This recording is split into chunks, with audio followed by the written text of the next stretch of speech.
사무엘 하 제23장.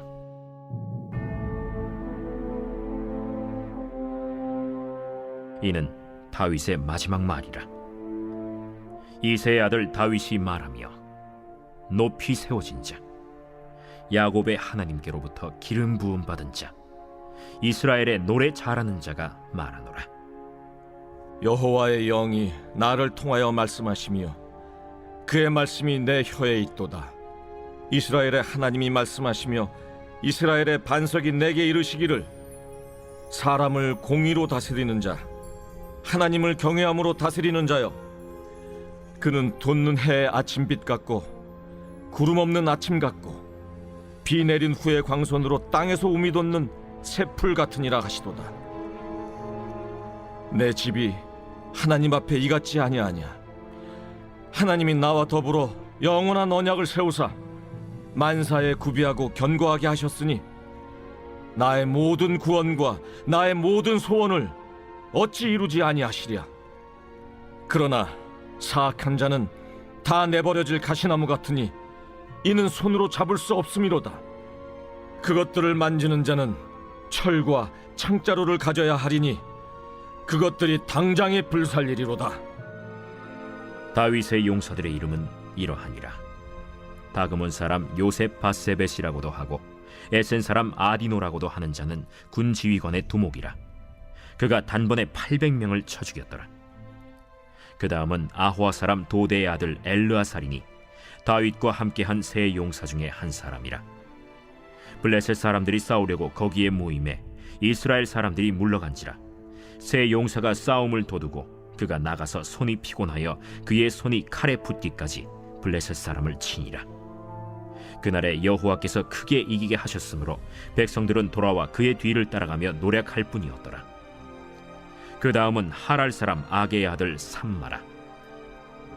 블레셋 사람들이 사기가 올라 거기 녹두나무가 가득한 한쪽 밭에 모임에 백성들은 블레셋 사람들 앞에서 도망하되 그는 그 밭 가운데 서서 막아 블레셋 사람들을 친지라. 여호와께서 큰 구원을 이루시니라. 또 30두목 중 3사람이 곡식 벨 때에 아둘람 굴에 내려가 다윗에게 나아갔는데 때에 블레셋 사람의 한 무리가 르바임 골짜기에 진쳤더라. 그때 다윗은 산성에 있고 그때 블레셋 사람의 요새는 베들레헴에 있는지라. 다윗이 소원하여 이르되, 베들레헴 성문 곁 우물물을 누가 내게 마시게 할까? 세 용사가 블레셋 사람의 진영을 돌파하고 지나가서 베들레헴 성문 곁 우물물을 길어가지고 다윗에게로 왔으나 다윗이 마시기를 기뻐하지 아니하고 그 물을 여호와께 부어드리며 이르되, 여호와여, 내가 나를 위하여 결단코 이런 일을 하지 아니하리이다. 이는 목숨을 걸고 갔던 사람들의 피가 아니니이까 하고 마시기를 즐겨하지 아니하니라. 세 용사가 이런 일을 행하였더라. 할렐루야. 사랑하는 열린문교회 성도 여러분, 오늘도 주님이 주시는 평강 가운데 단잠 주무셨습니까? 10월 28일 금요일 아침은 깨우는 말씀은 사무엘하 23장 1절에서부터 17절까지의 말씀입니다. 오늘도 살아계시는 하나님의 말씀이 선명하게 들려주고 그 말씀의 기준으로 오늘 하루를 살아내며 열매 맺는 저와 여러분들이 되시기를 주님의 이름으로 축복합니다. 오늘 매일 성경 제목을 매일 성경 저자는 다윗에게 붙이신 은혜와 사람들이라고 했는데요. 저는 개인적으로 묵상하면서 누가 나를 위해 갈고라고 제목을 붙여봤습니다. 제가 어떤 분의 짧은 설교를 잠깐 듣게 되었는데 우리가 라디오 주파수를 맞출 때 정확하게 그 주파수를 맞추지 못하면 소리를 듣지 못합니다. 지지직거리는 소리들이 들리다가 딱 그 주파수에 맞추면 그제서야 선명한 소리를 들을 수 있는데요. 우리도 하나님의 음성을 들을 때 우리가 하나님께만 고정하지 못하면 주변의 다른 요소들로 인하여 잘 들을 수 없다는 비유가 참 와닿았습니다. 이 아침 말씀을 들을 때 정말 우리의 온 신경을 하나님께 집중함으로 고정함으로 온전히 그 음성을 듣는 여러분들이 되셨으면 좋겠습니다. 우리는 지금까지 사무엘 하를 통해서 다윗의 삶을 보아왔습니다. 희로애락의 극치를 살았던 다윗, 가장 즐거웠던 순간에도 무고하게 자신을 죽이려는 분하고 억울했던 상황에도 또한 자식들의 죽음 앞에서도 그의 삶은 늘 일관되게 하나님을 인정하고 또 삶의 주관자이심을 고백했습니다. 오늘 말씀 1절과 2절 말씀을 보면 이는 다윗의 마지막 말이라 이새의 아들 다윗이 말하며 높이 세워진 자 야곱의 하나님께로부터 기름을 부음을 받은 자 이스라엘의 노래 잘하는 자가 말하노라 여호와의 영이 나를 통하여 말씀하시며 그의 말씀이 내 혀에 있도다. 어찌 보면 이 고백이 어떻게 스스로 자신에 대하여 하나님을 대언하는 자라고 이야기하는 것을 보면서 잘난 척하는 것 같고 교만해 보일 수 있는 말인데 우리는 다윗의 삶이 늘 하나님으로 가득 차 있었다는 것을 알기에 1, 2절 말씀에 다윗의 고백이 그가 교만하게 느껴지거나 자만하는 것이 아니라 엄숙하고 또 거룩하게 느껴집니다. 또 한편으로는 당당한 그 고백이 부럽게만 느껴집니다. 우리는 신앙생활하면서 늘 부끄럽고 우리의 믿음이 작게만 느껴지고 또 하나님 앞에 늘 작아져 있는 모습으로 신앙생활을 하지 않나 생각이 됩니다. 이렇게 다윗이 늘 당당하게 하나님의 영이 나를 통하여 말씀하시며 내가 그 대언을 하고 있음을 고백할 수 있는 것은 하나님 앞에 늘 진심이었기 때문입니다. 우리는 다윗의 연약함도 보았고 죄를 짓는 모습도 보았습니다. 하지만 그럴 때라도 언제나 하나님 앞에 본인의 죄를 깨닫고 돌아오며 하나님을 인정하는 모습을 보았습니다.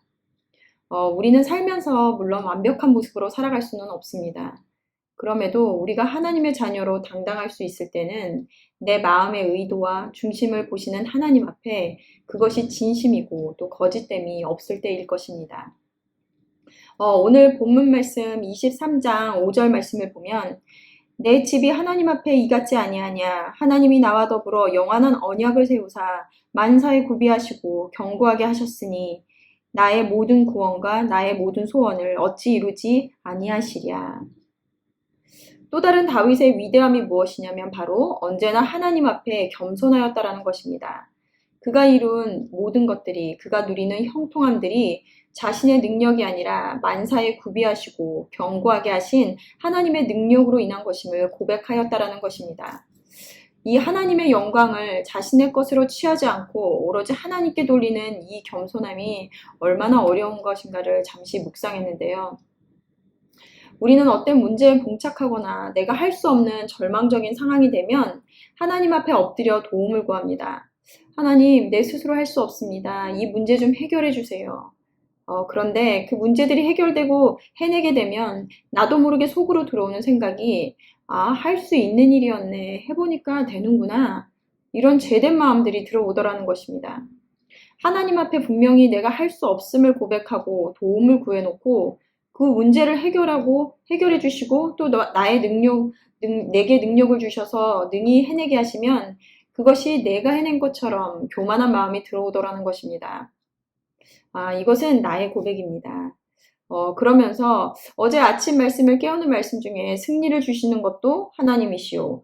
복수하시고 구원하시는 것도 하나님이라는 다윗의 진정으로 하는 이 고백들을 아무나 할 수 있는 것이 아니구나라는 생각을 해보았습니다.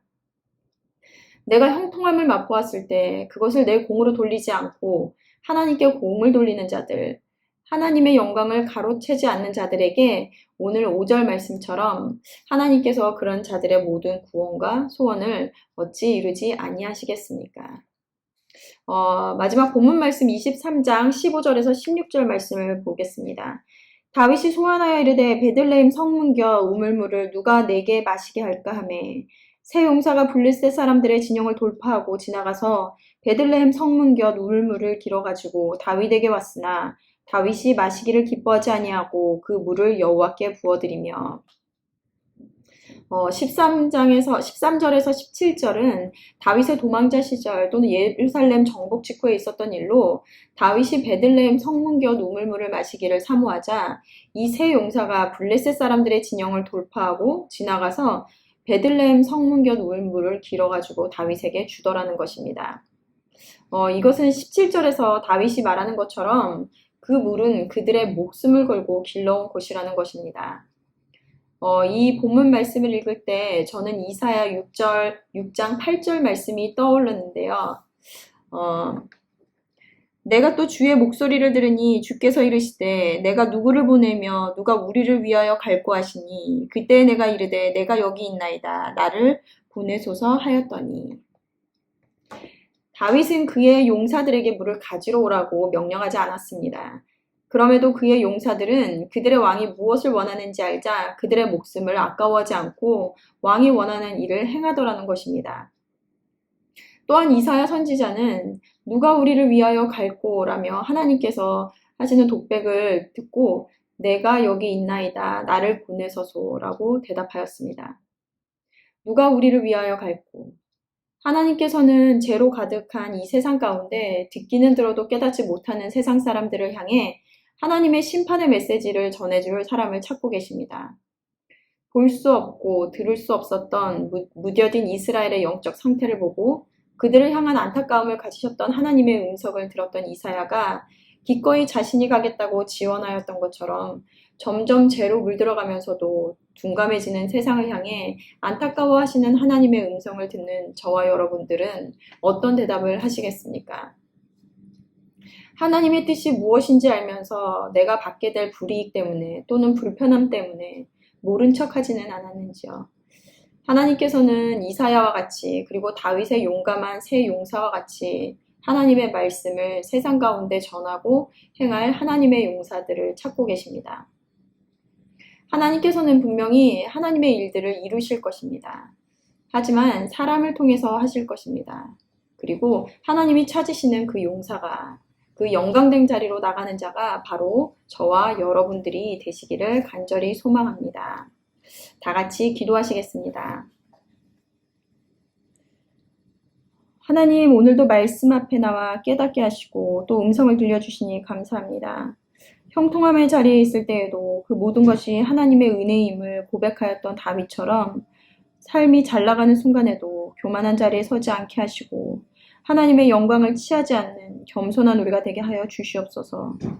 또한 담대함을 허락하여 주셔서 누가 나를 위하여 갈꼬라고 한탄하시는 주님 앞에 이사야가 그러야 했던 것처럼 내가 가겠습니다 라고 대답할 수 있는 우리들이 되게 하여 주시옵소서. 그럴 때 그런 자들을 통하여 하나님의 일들을 성취하시고 또 그들과 함께 기쁨을 나눌 줄을 믿습니다.